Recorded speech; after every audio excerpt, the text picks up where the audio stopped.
জিলকদ মাসের আজ প্রথম জুমা। জুমার দিন ও রাতে কমপক্ষে এই 5টি ছোট্ট ইস্তেগফার অবশ্যই পাঠ করা উচিত। এই ইস্তেগফার পাঠ করার মাধ্যমে আল্লাহ তাআলা ইনশাআল্লাহ আমাদের সকলকেই ক্ষমা করে দিবেন। এই 5টি ইস্তেগফার একে একে বলবো, ভিডিওটি সম্পূর্ণ দেখবেন। জুমা বা শুক্রবারের দিনে 5টি বিশেষ ইস্তেগফার পাঠ করা হয়। এই ইস্তেগফার পাঠের মাধ্যমে আল্লাহ তাআলার কাছে ক্ষমা প্রার্থনা করা হয় এবং গুনাহ থেকে মুক্তি লাভ করা যায়। জুমার দিন ইস্তেগফার পাঠের নিয়মগুলির মধ্যে 1 নম্বর হলো আস্তাগফিরুল্লাহ। এটির অর্থ আমি আল্লাহর ক্ষমা প্রার্থনা করছি। সব থেকে ছোট্ট এই ইস্তেগফারটি।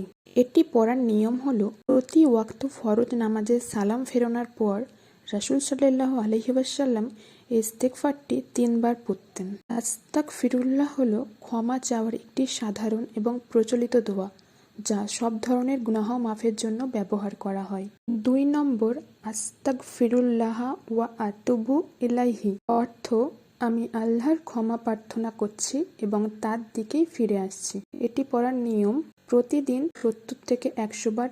রাসূলুল্লাহ সাল্লাল্লাহু আলাইহি ওয়াসাল্লাম প্রতিদিন 70 বারের অধিক তওবা ও ইস্তেগফার পড়তেন। 3 নম্বর রাব্বিক ফিরলি ওয়া তুব আলাইয়া ইন্নাকা আনতাত তাওয়াবুর রহিম, অর্থ হে আমার প্রভু, আপনি আমাকে ক্ষমা করুন এবং আমার তওবা কবুল করুন, নিশ্চয়ই আপনি মহান তওবা কবুলকারী করুণাময়। এটি পড়ার নিয়ম রাসূলুল্লাহ সাল্লাল্লাহু আলাইহি ওয়াসাল্লাম মসজিদে বসে একই বৈঠকেই এই দোয়া 100 বার পড়েছেন। 4 নম্বর রাব্বিক ফিরলি জুনুবি ওয়াফতাহলি আবওয়াবা ফাদলিকা, অর্থ হে আমার রব, আমার গুনাহসমূহ ক্ষমা করে দাও আর আমার জন্য তোমার অনুগ্রহের দরজা খুলে দাও। এই দোয়াটি বিশেষ করে ক্ষমা, রিজিকের সন্ধান ও বরকত পেতে বেশি বেশি পড়া হয়। 5 নম্বর লা ইলাহা ইল্লাল্লাহ, এর অর্থ হলো আল্লাহ ছাড়া আর কোনো ইলাহ নেই। এটি একটি গুরুত্বপূর্ণ দোয়া যা গুনাহ মাফ করার জন্য পাঠ করা হয়। এটি তাওহীদের মূল ভিত্তি এবং আল্লাহকে এক ও অদ্বিতীয় হিসেবে স্বীকার করে। কোরআন সুন্নাহর আলোকে ইস্তেগফারের ফজিলত গুরুত্বপূর্ণ। 1 নম্বর গুনাহ মাফ হয়ে যায়। 2 ইস্তেগফারের মাধ্যমে বালা মুসিবত দূর হয়। 3 রিজিক প্রশস্ত হয়। 4 পরিবারে শান্তি আসে। 5 শরীরে ঈমানি শক্তি বৃদ্ধি পায়। 6 হৃদয় স্বচ্ছ ও নির্মল হয়। 7 আল্লাহর সন্তুষ্টি অর্জন হয়। 8 চিন্তা পেরেশানি দূর হয়। 9 রহমতের বৃষ্টি বর্ষিত হয়। 10 সুসন্তান লাভ হয়। 11 নদী নালা প্রবাহিত হয়। 12 সম্মানিতদের সম্মান বৃদ্ধি হয়। 13 আজাব গজব থেকে মুক্তি পাওয়া যায়।